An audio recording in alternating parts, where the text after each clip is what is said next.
I'm just getting ready for work and I found my dishwasher empty, so I want to show you a great way to clean your dishwasher.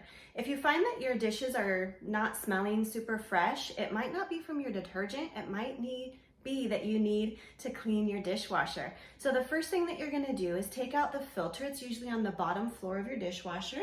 This is mine. I'm going to run it under the sink. I'm going to use a scrub brush, going to put it back in. Usually to get it out, you just twist and pull, put it back in.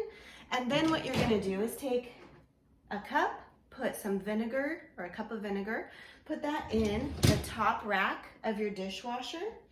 And then you're going to run it on, I usually do a light setting with some high heat, and that will clean it. You're going to take a wet rag afterwards, wipe down the walls, especially the door, especially the edges around the door, and get anything else that needs to be cleaned. If you feel that you still want to do a deeper cleaning, then after that cycle runs, you can put baking soda, sprinkle it on the bottom, run it again on a light setting, high heat, and it should eliminate all odors, bacteria, all the junk, cut the grease.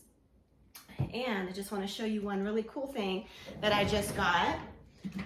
Just a little side note, is this dirty and clean slide.